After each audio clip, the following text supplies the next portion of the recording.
तो द्विघात समीकरण के प्रश्नावली 4.1 का अगला क्वेश्चन यानी कि 2 का एक क्वेश्चन आज हम पढ़ाने वाले हैं आप लोगों को। इसके पिछले वाले क्लास में एक क्वेश्चन नंबर 1 के अंदर जितने भी क्वेश्चन था सारे क्वेश्चन का सलूशन दे दिया गया है। उसको पार्ट ई में जाके देख लीजिएगा यूट्यूब पे वीडियो। अब देखिए अगला क्वेश्चन क्या है। अगला क्वेश्चन कह रहा है क्वेश्चन नंबर 2 कि निम्न स्थितियों को द्विघात समीकरण के रूप में निरूपित कीजिए। नीचे कुछ स्थिति दिया हुआ है और उस स्थिति को द्विघात समीकरण के रूप में निरूपित कर देना है। अगर कोई भी लैंग्वेज प्रॉब्लम हो, कोई भी भाषा वाला क्वेश्चन हो द्विघात समीकरण का, अगर आप उसको समीकरण के रूप में लिख देते हैं तो उसका सॉल्यूशन, उसका हल करना बहुत आसान हो जाता है। तो देखिए कैसे लिखते हैं। क्वेश्चन कह रहा है निम्न स्थितियों को द्विघात समीकरण के समीकरणों के रूप में निरूपित कीजिए। और 2 का पहला क्वेश्चन है कि एक आयताकार भूखंड है, एक आयत के जैसा आयताकार भूखंड है, जमीन का टुकड़ा है कोई भूखंड। एक आयताकार भूखंड का क्षेत्रफल 528 मीटर स्क्वायर है। इस पूरे खेत का क्षेत्रफल कितना है? 528 मीटर स्क्वायर है। यह इसका हो गया लंबाई और यह इसका हो गया चौड़ाई। तो लंबाई भी मीटर में होगा, चौड़ाई भी मीटर में होगा। क्वेश्चन में दे रखा है कि क्षेत्र की लंबाई मीटरों में होनी चाहिए और चौड़ाई के 2 गुने से 1 अधिक है। तो हमें भूखंड की लंबाई और चौड़ाई ज्ञात करनी है। तो भूखंड की लंबाई और चौड़ाई ज्ञात करने के लिए कैसा इक्वेशन होगा इस कंडीशन का? तो देखिए द्विघात समीकरण में कंपेयरिंग वाला यदि क्वेश्चन है, तुलना करने वाला क्वेश्चन है, कंपेयरिंग वाला क्वेश्चन है, तो सबसे पहले उस टर्म को माना जाता है जिससे तुलना किया जाता है। मान लीजिए कि क्वेश्चन में लिखा हुआ रहेगा कि राम का उम्र श्याम से 2 बरस अधिक है, 2 बरस अधिक है। तो यहाँ पे लिखा हुआ है राम का उम्र श्याम से 2 बरस अधिक है। तो जिससे तुलना होगा उसी को पहले, राम का उम्र किससे 2 बरस अधिक है? श्याम से। तो यहाँ तुलना किससे किया जा रहा है? श्याम से। जिससे तुलना किया जाएगा उसको पहले मानते हैं। तो यहाँ तुलना किया जा रहा है श्याम से, इसीलिए श्याम के उम्र को पहले मानेंगे, राम के उम्र को बाद में मानेंगे। यानी कि इसमें मान लेंगे कि माना कि श्याम का उम्र इक्वल टू x बरस, इसीलिए राम का उम्र इक्वल टू क्या हो जाएगा? x + 2 बरस। तो कंपेयरिंग वाले क्वेश्चन में जिसके साथ कंपेयरिंग हुआ रहेगा यानी जिसके साथ तुलना किया हुआ रहेगा, पहले उस तुलनात्मक पद को मानते हैं, बाद में दूसरे पद को मानते हैं। तो यहाँ पे देखिए क्षेत्र की लंबाई मीटरों में, चौड़ाई के 2 गुने से 1 अधिक है। यहाँ लंबाई का तुलना हो रहा है किससे? चौड़ाई से। चौड़ाई के 2 गुने से 1 अधिक है। किसके 2 गुने से 1 अधिक है? चौड़ाई के 2 गुने से 1 अधिक है। यानी कि तुलना किसके साथ हो रहा है? चौड़ाई के साथ हो रहा है। तो इसीलिए सबसे पहले किसको मानना होगा? चौड़ाई को मानना होगा, उसके बाद लंबाई को मानना होगा। तो कह रहा है कि एक आयताकार भूखंड का क्षेत्रफल 528 मीटर स्क्वायर है। क्षेत्र की लंबाई चौड़ाई के 2 गुने से 1 अधिक है। चौड़ाई के 2 गुने से 1 अधिक है, यानी कि लंबाई की तुलना किया गया है किसके साथ? चौड़ाई के साथ। तो जिसके साथ तुलना किया हुआ रहेगा या जिससे तुलना किया हुआ रहेगा उसी को पहले मानिए, यानी कि इसमें पहले चौड़ाई को मानना है। तो इसके सॉल्यूशन में, इसके हल में सबसे पहले हम मानेंगे माना कि भूखंड, आयताकार भूखंड की चौड़ाई, आयताकार भूखंड की चौड़ाई equal to x metre, metre में रखना है। इसीलिए अकॉर्डिंग टू क्वेश्चन, प्रश्न के अनुसार उसका लंबाई जो हो जाएगा, लंबाई कितना हो जाएगा, कह रहा है चौड़ाई के दुगुने से एक अधिक है। चौड़ाई कितना है x मीटर, तो x के दुगुने से एक अधिक है और मीटर में है। जब x में 2 से मल्टीप्लाई करेंगे तो क्या आएगा, 2x प्लस 1 मीटर। और क्वेश्चन में यह दे रखा है कि आयताकार भूखंड का क्षेत्रफल 528 मीटर स्क्वायर है। भूखंड का क्षेत्रफल, भूखंड का क्षेत्रफल दे रखा है 528 मीटर स्क्वायर। इतना क्वेश्चन में दे रखा है, इतना दिया हुआ दिया या प्रश्न के अनुसार, या यहाँ पे आप लिख सकते हैं अकॉर्डिंग टू क्वेश्चन, प्रश्नानुसार या प्रश्न से ही ठीक है, प्रश्न से। भूखंड का क्षेत्रफल कितना है, 528 मीटर स्क्वायर। और भूखंड कैसा है, आयताकार है। तो आयत का क्षेत्रफल का फॉर्मूला होता है लंबाई गुने चौड़ाई। आयताकार भूखंड का क्षेत्रफल 528 मीटर स्क्वायर है, यानी कि L क्रॉस B, L से लंबाई और B से चौड़ाई, लेंथ क्रॉस ब्रेथ, BREATH होता है, breadth, is equal to 528 metre square. अब यूनिट को हम हटा दे रहे हैं, देखिए, क्योंकि इसमें यूनिट से यूनिट कैंसिल हो जाता है। लंबाई कितना है इसका, लंबाई है 2x प्लस 1, लंबाई में चौड़ाई से गुना करना है, तो लंबाई आपका है 2x plus 1 cross b, breath यानी कि चौड़ाई, चौड़ाई कितना माने हैं, x माने हैं। तो लंबाई गुने चौड़ाई, लंबाई कितना है, 2 गुने से एक अधिक, चौड़ाई के 2 गुने से एक अधिक 2x प्लस 1 है, उसमें हम गुना कर दिए और चौड़ाई से, प्रश्न के अनुसार अकॉर्डिंग टू क्वेश्चन। तो हो गया 528। अब मीटर स्क्वायर से मीटर स्क्वायर, यूनिट से यूनिट कैंसिल हो जाता है। इक्वेशन को अरेंज करते वक्त या इक्वेशन को फाइंड करते वक्त यूनिट नहीं लिखा जाता है, मात्रक नहीं लिखा जाता है। मीटर स्क्वायर या सेंटीमीटर या किलोमीटर स्क्वायर सब नहीं लिखेंगे। अब देखिए, लंबाई को माने हम मीटर में, चौड़ाई भी मीटर में, मीटर में मीटर से गुना करेंगे, मीटर स्क्वायर एलएचएस में भी रहेगा, मीटर स्क्वायर आरएचएस में भी, मीटर स्क्वायर से मीटर स्क्वायर कैंसिल हो जाएगा। और बाय द वे यूनिट पे आपको ध्यान नहीं देना है, आपको क्या करना है, द्विघात समीकरण तैयार करना है कि लैंग्वेज को देख करके, लैंग्वेज वाले क्वेश्चन को, भाषा वाले क्वेश्चन को देख करके आपको द्विघात समीकरण तैयार करने आ रहा है या नहीं आ रहा है। तो देखिए, x में गुना कीजिए 2x से, हो जाएगा 2x स्क्वायर, फिर x में प्लस 1 से मल्टीप्लाई कीजिए, तो plus x is equal to 528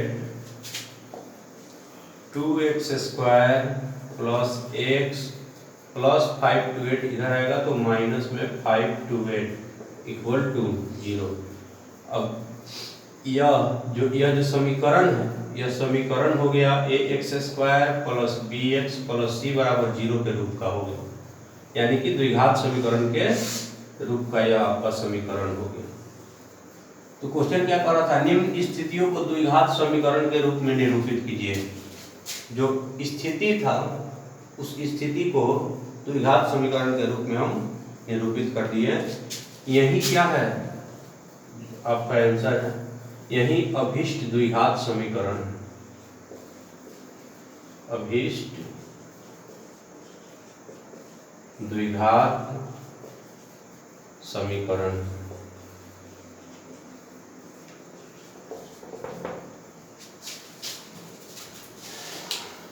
question है, 2 का 2 नंबर क्वेश्चन। अगला क्वेश्चन कि 2 क्रमागत धनात्मक पूर्णांकों का गुणनफल 306 है और हमें पूर्णांकों को ज्ञात करना है। तो उस पूर्णांकों को ज्ञात करने के लिए द्विघात समीकरण के रूप में निरूपित करना है इस स्थिति को। यह जो स्थिति है, इस स्थिति को द्विघात समीकरण के रूप में निरूपित करना है। देखिए धनात्मक पूर्णांक क्या होता है? पूर्णांक 2 प्रकार का होता है, ऋणात्मक पूर्णांक और धनात्मक पूर्णांक। ऋणात्मक पूर्णांक -1, -2, -3 और धनात्मक पूर्णांक 1, 2, 3। तो धनात्मक पूर्णांक की बात कर रहा है कि 2 कर्म, और उसमें भी कह रहा है कि कर्मागत, कॉन्सिक्यूटिव कर्मागत होना चाहिए। जिसे पूछा जाएगा कि 2 का कर्मागत बताइए, तो 2 का कर्मागत क्या होगा? 3। और यह 3 आपको कैसे मिलेगा? कर्मागत संख्या 1 जोड़ने से प्राप्त होता है। अगर पूछा जाएगा 10 का कर्मागत बताइए, 10 का कर्मागत संख्या, तो 11 होता है, 10 के बाद 11 आता है। तो कर्मागत संख्या कैसे प्राप्त होता है? 1 जोड़ने पर। इसी प्रकार x का कर्मागत क्या होगा? x का कर्मागत होगा आपका x + 1। किसी भी नंबर का कर्मागत उसमें 1 जोड़ दीजिए, उसका कर्मागत नंबर आ जाएगा। तो यहाँ पे 2 कर्मागत धनात्मक पूर्णांकों का गुणनफल 306। तो यहाँ पे मान लिए कि माना कि इसमें कंपेयरिंग नहीं हुआ, इसमें तुलना नहीं हुआ, तो इसको स्थिति के अकॉर्डिंग मानेंगे। माना कि पहला धनात्मक पूर्णांक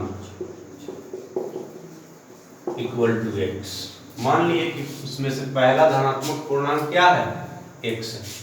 तो इसीलिए x का कर्मागत क्या हो जाएगा? x का कर्मागत पूर्णांक होगा धनात्मक पूर्णांक, x का कर्मागत धनात्मक पूर्णांक हो जाएगा आपका x + 1। अब कह रहा है कि 2 कर्मागत धनात्मक पूर्णांकों का गुणनफल 306 है। प्रश्न से या प्रश्न के अनुसार या प्रश्नानुसार, अकॉर्डिंग टू क्वेश्चन, गुणनफल कितना है? 306। दोनों संख्याओं का गुणनफल 306 है। तो पहली संख्या है x गुने दूसरी संख्या है x + 1 और दोनों का गुणनफल कितना है? 306। गुना कीजिए x × x, यानी कि x², x में x से गुना कीजिएगा x² आएगा, x में +1 से गुना कीजिए तो +x = 306। x² + x, प्लस में 306 है, इस साइड में आएगा, माइनस में 306 हो जाएगा, = 0। तो यह क्या आ गया? द्विघात समीकरण आ गया, क्योंकि यह ax² + bx + c = 0 के रूप का है और यही आपका आंसर है। तो यही क्या है? यही अभीष्ट द्विघात समीकरण है। यही अभीष्ट द्विघात समीकरण है। बस क्वेश्चन आपसे पूछ रहा है कि आप द्विघात समीकरण निकाल लीजिए। द्विघात समीकरण आ गया। अब अगला क्वेश्चन है 2 का 3 नंबर, कंपेयरिंग वाला क्वेश्चन है, तुलना वाला क्वेश्चन। और जहाँ भी तुलना वाला क्वेश्चन है, जिससे तुलना किया जाए उसी को पहले मानना है। सबसे पहले आपको देखना है कि तुलना किससे किया जा रहा है। मान लीजिए कि मेरा उम्र किसी स्टूडेंट के उम्र से 10 वर्ष अधिक है, तो पहले स्टूडेंट को मानेंगे, फिर हम अपना खुद लिख लेंगे। तो यहाँ पे देखिए रोहन की माँ उससे, यानी कि किससे, रोहन से। यहाँ पे बुक में लिखा हुआ है उससे। रोहन की माँ, रोहन की जो माँ है उससे, यानी कि रोहन से 26 बरस बड़ी है। तो तुलना किसके साथ हो रहा है, रोहन के साथ हो रहा है। इसमें तुलना किसके साथ हो रहा है, फिर से देखिए, रोहन की माँ उससे 26 बरस बड़ी है। तो तुलना किसके साथ हुआ, रोहन के साथ हुआ। उससे मतलब किससे, रोहन से। रोहन से 26 बरस बड़ी है रोहन की माँ, तो तुलना हो रहा है रोहन से। या जनरली आप देखिएगा कि जिसके आगे से रहेगा या के रहेगा उसी को पहले आप मानिएगा। यहाँ उससे यानी कि रोहन से, तो पहले रोहन को मानिए। 26 बरस बड़ी है। उनकी आयु, उनकी एज जो है वर्ष में लेना है, ईयर्स में लेना है। उनकी एज का प्रोडक्ट गुणनफल अब से 3 बरस पश्चात जब बात कर रहा है, उसके 3 बरस पश्चात वे लोग सोच रहे हैं कि उनके उम्र का गुणनफल अब से 3 बरस पश्चात 360 हो जाएगी। फ्यूचर की बात सोच रहे हैं वो लोग कि 3 बरस बाद जब उनके एज में गुना किया जाएगा तो उनके एज का गुणनफल कितना आएगा, 360 हो जाएगा। तो हमें रोहन की वर्तमान आयु ज्ञात करनी है और उसके लिए द्विघात समीकरण के रूप में निरूपित करना है इस स्थिति को। तो इस स्थिति को द्विघात समीकरण के रूप में निरूपित करने के लिए सबसे पहले किसको माना जाएगा, रोहन के वर्तमान उम्र को माना जाएगा। क्योंकि तुलना किसके साथ हुआ है, रोहन की माँ उससे, रोहन से 26 वर्ष बड़ी है, तुलना रोहन से किया गया है। तो इसका सॉल्यूशन में देखिए, माना कि रोहन का वर्तमान उम्र, रोहन का वर्तमान उम्र x बरस, एज बरस में लेना है। इसीलिए रोहन की माँ का वर्तमान उम्र कितना हो जाएगा, रोहन की माँ का वर्तमान उम्र, माँ का वर्तमान उम्र, रोहन की माँ जो है रोहन के उम्र से 26 बरस बड़ी है। तो रोहन का वर्तमान उम्र अभी रोहन को हो रहा है x बरस, और उसी समय रोहन की माँ का उम्र क्या होगा, उससे 26 बरस ज्यादा होगा, अधिक होगा। और फिर वो लोग गुना जो किए हैं तो 3 बरस बाद के एज में गुना किए हैं, वर्तमान उम्र में गुना नहीं किए हैं। क्वेश्चन देखिए क्या कह रहा है, उनकी आयु का गुणनफल अब से 3 बरस पश्चात यानी कि बाद। तो मान लीजिए कि अभी रोहन 10 बरस का है, तो 3 बरस बाद रोहन कितने बरस का हो जाएगा, 13 बरस का हो जाएगा। अभी रोहन की माँ 26 बरस की है, तो 3 बरस बाद रोहन की माँ कितने बरस की हो जाएगी, 29 बरस की हो जाएगी। 3 बरस बाद की उम्र के बारे में वे लोग सोच रहे हैं। तो देखिए 3 वर्ष पश्चात मतलब बाद में, 3 वर्ष पश्चात रोहन का उम्र, 3 वर्ष पश्चात रोहन का उम्र कितना होगा, अभी तो रोहन x वर्ष का है, 3 वर्ष पश्चात यानी कि 3 वर्ष इसमें ऐड कर देंगे। फिर से और 3 वर्ष पश्चात रोहन की माँ का उम्र क्या होगा, रोहन की माँ का उम्र क्या होगा बताइए। अभी वर्तमान यानी कि जिस समय वे लोग बात किए हैं उस समय की बात है। रोहन की माँ का उम्र कितना है, x प्लस 26 बरस की है वर्तमान में, और 3 बरस बाद की बात हो रहा है, तो वर्तमान में 3 और जोड़ देंगे, इतना बरस हो जाएगा। यानी कि x प्लस 26 and 3 26 and 3 29, 29 बरस, x प्लस 29 बरस हो जाएगा। अब प्रश्नानुसार अकॉर्डिंग टू क्वेश्चन उनके उम्रों का गुणनफल कितना है, 360 है। प्रश्नानुसार या प्रश्न से भी आप लिख सकते हैं। उनके उम्रों का गुणनफल कितना है?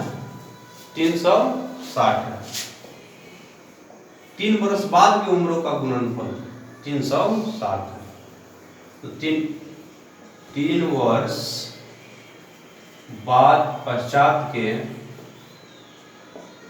उम्रों का गुणनफल कितना है? गुणनफल है 360। देखिए 3 वर्ष बाद वाले एज में गुना कीजिए। वर्तमान उम्र है x वर्ष, तो 3 वर्ष बाद x + 3 वर्ष हो जाएगा। 3 वर्ष बाद की एज में गुना करना है। ये रोहन का उम्र हो गया, रोहन की माँ का उम्र देखिए कितना हो गया, x + 29। अभी तो x + 26 की है रोहन की माँ। 3 वर्ष बाद x + 29 हो जाएगा = 360। जिसके साथ कंपेयरिंग होगा उसी को पहले मानिएगा। अब इसमें मल्टीप्लाई करना है, तो x लेंगे और x से x में मल्टीप्लाई करेंगे तो क्या आएगा, x²। फिर x लीजिए और 29 में मल्टीप्लाई कीजिए तो क्या आएगा, 29x। x से 29, x समाप्त हो गया। अब 3 लेंगे और इन दोनों में मल्टीप्लाई करेंगे तो 3 से x में मल्टीप्लाई करेंगे 3x, और 3 से 29 में मल्टीप्लाई करेंगे तो 29 तिहाई 87, 9 3 27 29 तिहाई 87 = 360। अब देखिए x² 29x and + 3x, 29x and 3x, 32x 29 और 3 32 + 27x + 87 प्लस में 360 है। जब LHS में आएगा तो माइनस में 360 हो जाएगा = 0। अब देखिए x² + 32x, 87 में से 360 घटाइए तो माइनस में आएगा, और प्लस माइनस में आएगा। 10 में से 7 घटेगा 3, यह हो जाएगा 15, 15 में से 8 घटेगा 7, और यह हो जाएगा 2।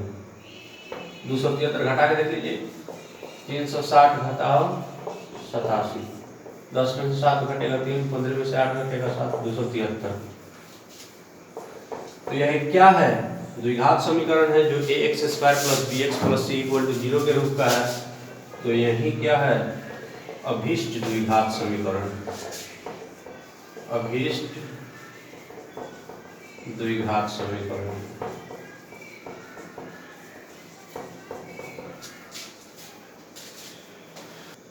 अगला क्वेश्चन है 2 का 4 नंबर क्वेश्चन, रेलगाड़ी वाला क्वेश्चन है। और द्विघात समीकरण में रेलगाड़ी वाला क्वेश्चन आपको कम से कम 4-5 क्वेश्चन आपको मिल जाएगा, तो इसको ध्यान से समझिएगा।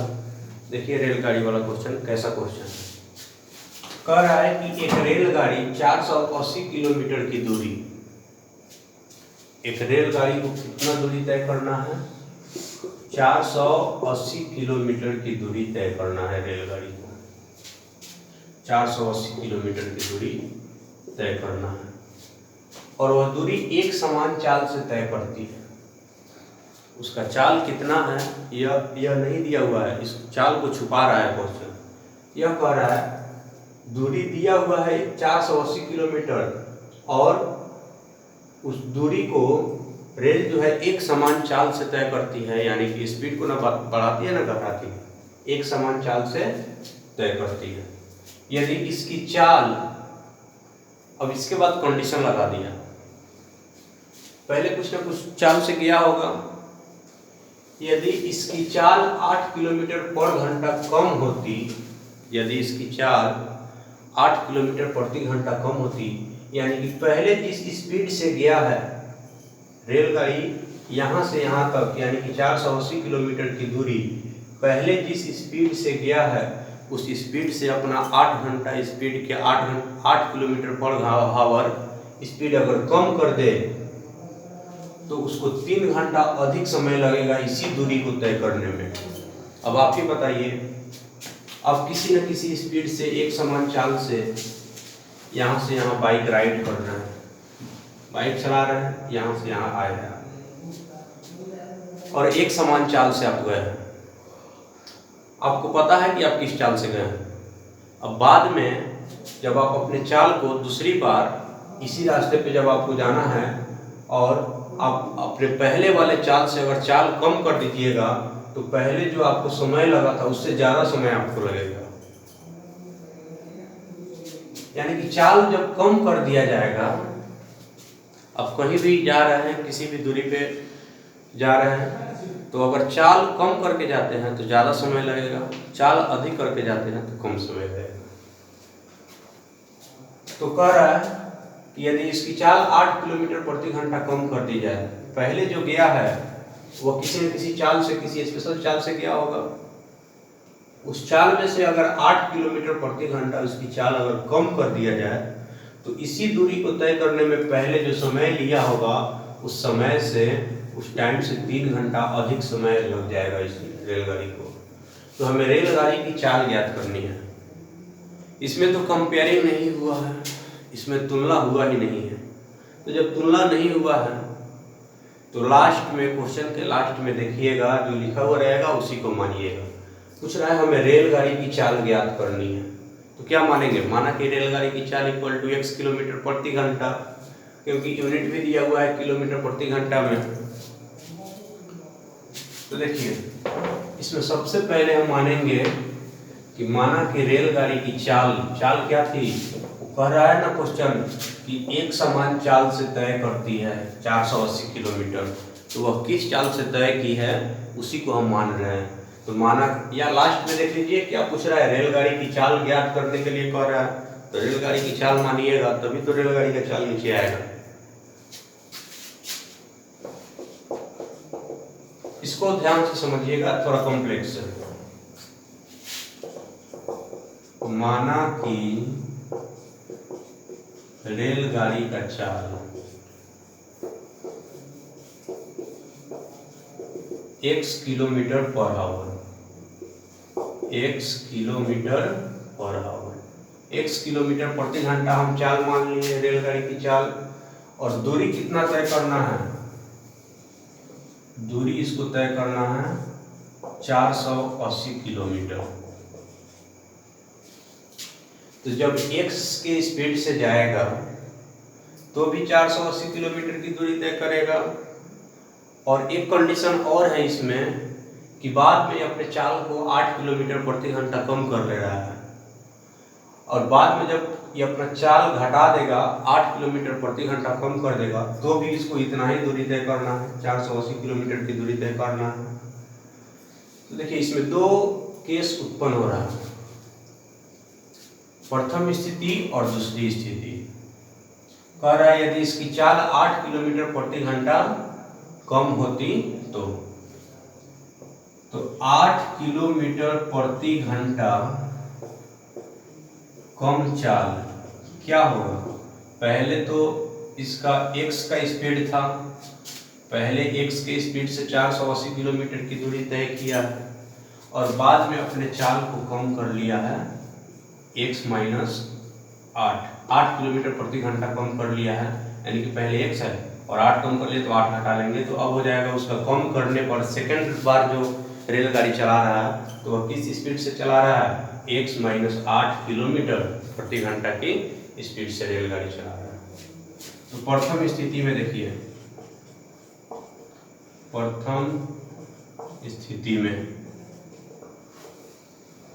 प्रथम स्थिति में चाल क्या है? चाल है x किलोमीटर प्रति घंटा, ठीक है, चाल x किलोमीटर प्रति घंटा है। और दूरी कितनी है? दूरी है आपका 480 किलोमीटर। तो इसमें समय कितना लगेगा? पहली बार जब वह जाएगा 480 किलोमीटर की दूरी तय करेगा, तो पहली बार तो भाई एक समान चाल से x के स्पीड से तय कर रहा है, 480 किलोमीटर के स्पीड से 480 किलोमीटर की दूरी तय करना है x किलोमीटर प्रति घंटे की स्पीड से। तो इसमें देखना है कि आपको सबसे पहले बार जब रेलगाड़ी एक स्टेशन से दूसरे स्टेशन पे गया है तो उसको कितना समय लगा है। तो समय का फॉर्मूला देखिए, दूरी का फॉर्मूला होता है दूरी बराबर 4 गुने समय। तो समय का फॉर्मूला क्या होगा बताइए, दूरी बटा 4। समय का फॉर्मूला क्या होगा, दूरी बटा 4। तो चूंकि समय का फॉर्मूला क्या होता है, समय का फॉर्मूला होता है दूरी बटा 4। तो यहाँ पे समय t1 पहला स्थिति है, t1 क्या हो जाएगा, दूरी कितना है 480 किलोमीटर अब बटा 4। सॉरी यहाँ पे नहीं दिख रहा होगा तो आगे लिख दे रहे हैं, समय t1 दूरी बटा 4। तो दूरी कितना है 480 और बटा 4 है आपका x किलोमीटर पर आवर। तो इतना घंटा, समय घंटा में निकल के आएगा 480 बटा x घंटा सबसे पहली बार उसको लगेगा। अब देखिए प्रथम स्थिति से दूसरी स्थिति से, देखिए प्रश्न के दूसरी स्थिति से, प्रश्न के दूसरी स्थिति से, दूसरी स्थिति में दूसरी बार जब वो गाड़ी लेके गया है तो उसका चाल कम हो गया, चाल कम करके गया x-8 किलोमीटर पर आवर के स्पीड से गया। और दूरी उसको कितना तय करना है, दूरी उतना ही तय करना है, 480 किलोमीटर की दूरी तय करना है उसको। इसमें आप समय देख लीजिए, दूरी तय करना है 400। तो चूंकि समय का फॉर्मूला आपको मालूम होगा, समय का फॉर्मूला क्या होता है, दूरी बटा 4। तो बताइए दूसरा स्थिति है, दूसरा समय, दूसरी बार उसको कितना समय लगा होगा, दूरी है आपका 480, चाल है दूसरी बार उसका चाल कम हो गया है x-8। तो समय निकाल रहे हैं तो घंटा में आएगा, यह t2 हो गया। अब आपको क्वेश्चन से, प्रश्न से चलना है, प्रश्न के अनुसार अकॉर्डिंग टू क्वेश्चन चलना है, प्रश्न के अनुसार चलना है। तो प्रश्न से यहाँ पे ध्यान देने वाला एक बात है, मान लीजिए कि आपके पास कोई तराजू है